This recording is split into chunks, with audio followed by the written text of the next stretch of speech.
네, 정은정 작가와 함께합니다. 어서 오세요. 네, 안녕하세요. 네, 첫 번째 이슈는요. 예, 한중 수교 30주년 기념식 왕이 외교부장이 주빈으로 참석한다는 소식인데요. 오늘이 한중 수교 30주년을 맞는 날입니다. 네. 그래서 오늘 저녁에 중국에서는 30년 전 서명식이 있었던 베이징 갸오이타이 17호각에서 주중 한국 대사관 주최로 기념식이 열리고요. 한국에서는 그 포시즌 호텔에서 각각 기념식이 열립니다. 각각의 기념식에 주빈으로 누가 참석하느냐가 관심사였거든요. 어느 정도의 서열을 가진 이가 참석하느냐에 따라서 상대국에 대한 예우 수준과 외교적 셈법을 이렇게 가늠하곤 하는데 일단 베이징 행사에는 왕이 중국 국무위원 겸 외교부장이 주빈으로 참석해서 시진핑 국가주석의 축사를 대독을 하고요.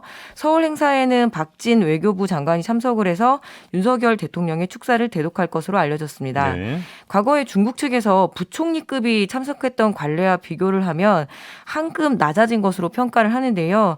한중 간 긴장 관계가 반영된 것이 아닌가 하는 평가가 나오고 있습니다.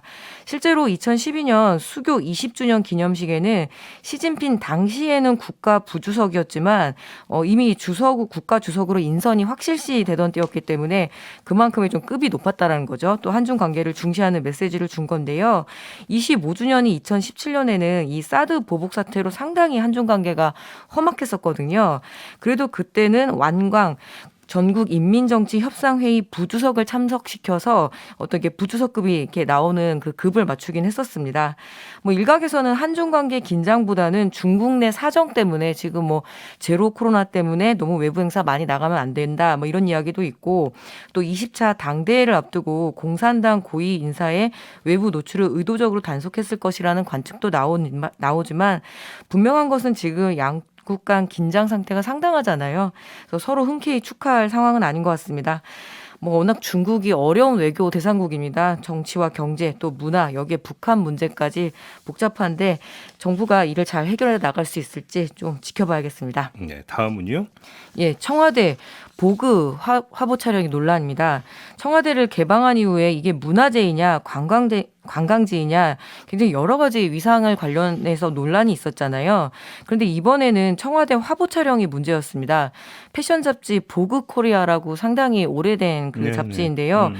여기에서 이 국내 유명 모델들이 청와대를 배경으로 한복 촬영을 했습니다. 그중에서 청와대 영빈관에서 누워서 촬영한 사진이 특히 많은 주목과 논란을 일으켰는데요.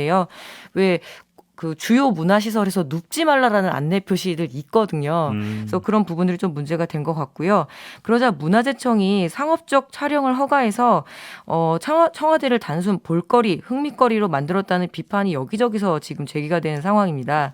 문화재청은 한복 패션 화보 촬영을 통해서 열린 청와대를 새롭게 소개하고자 촬영을 허가했다라고 밝혔는데 그리고 앞으로는 이 뭐 어떤 촬영 및 장소 사용 허가 기준을 엄격히 적용하고 열린 청와대의 역사성과 상징성이 강화될 수 있도록 신중을 기하하겠다라고 이렇게 뭐 해명 아닌 해명 설명을 했습니다.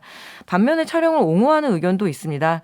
세계적인 패션 잡지인 보그는 그동안 백악관이나 프랑스 엘리제궁 그리고 근래에는 우크라이나 대통령 부부가 대통령궁에서 촬영을 한 그 적이 있거든요. 다만 위의 사례들은 실제로 그 공간에서 지내는 대통령 부인이나 당사자가 촬영을 했다는 점에서는 좀 차이가 있고요. 어찌됐든 청와대가 너무 준비 없이 급하게 개방이 돼서 문화재로서의 위상 정립도 정비가 되지 않은 상황인데 이 문화재청의 결정이 다소 성급했다는 것만은 맞는 것 같습니다. 지금 이게 청와대의 역사성과 장소성을 어떻게 구상하고 자리를 잡을 것인지 차분하게 의견을 모으고 준비를 해 나가야 할 때이지 청와대의 개방 홍보가 급한 것은 아닌 것으로 보이고요. 그러니까요. 그게 좀 마스터 플랜을 짜고 개방해도 되는 문제인데 네. 뭐가 그렇게 급하고 쫓기는 건지 바로 그 취임식 그날부터 그냥 개방을 해버린 거잖아요. 네. 여기서부터 문제가 시작이 된 거라고 봐야 되겠죠. 자, 마지막 이슈는요. 네, 10년 전 애니메이션도 제재 대상이 될 수 있더라고요. 제이비 혹시 마지막으로 본 텔레비전 만화 영화 기억하시는지요? 요즘 만화 영화라고 표현 안 해요. 애니메이션이라고 하죠. 또리 장군 뭐 짱가 여보세요. 지금 뭔 소리 하는 거예요? 저는 지금? 로버트 태권브이가 기억이 저는 납니다. 저희 집 애들하고도 같이 애니메이션 많이 봤는데. 네, 그 10년 전부터 방영해서 선풍적인 인기를 끌었던 안녕 자두야라는 국내 애니메이션이 있습니다. 이건 못 봤는데. 네. 그런데 이 만화의 내용 일부가 외모 지상주의와 성차별을 조장할 수 있다는 이유로 방송 방송통신위원회가 작년 1월에 이 그 만화를 방송한 방송사 3곳에 주의 처분을 내린 적이 있었거든요. 왜? 어떻게 된 내용이 뭔데요? 근데 뭐냐면 선크림을 발라라. 여자 얼굴이 그게 뭐냐. 공부 잘해도 못생기면 결혼을 못하는 세상이다라고 자두 엄마가 얘기를 했고요. 예. 자두는 이렇게 얘기했습니다. 엄마가 처음부터 예쁘게 나와줬으면 됐잖아 등의 대사였는데요. 재판부는 이 애니메이션 에피소드가 양성평등 규정을 어긴 게 맞다라고 얘기를 했고 제작사는 10년 전에 제작된 것을 지금 적용할 수 있느냐라는 게 쟁점이었거든요. 뭐 재판 결과가 알려지자 인터넷상에서도 여러 논쟁이 오고 갔지만 옛날 시트콤이나 드라마의 경우 지금 시대와 맞지 않는 언어와 그 시대상이 반영돼도 그대로 방영이 되지 않느냐 아니면은 어린이들은 그대로 따라할 수 있고 굉장히 그 가치관 형성할 때 중요하기 때문에 이 제재를 따라야 된다라는 의견이 팽팽하게 맞서고 근데 있는데요. 문제는 지금 방영이 되고 있습니까? 네, 지금 방영이 되고 있습니다. 그러면 그것이 어린이들한테 영향을 미칠 수 있는 거잖아요. 예, 그리고 이미 2020년에 이 안녕 자두야는 이 디지털 성범죄를 그 생각할 수 있게 한다라고 해서 좀 한번 제재를 받은 또 그 전적이 있더라고요.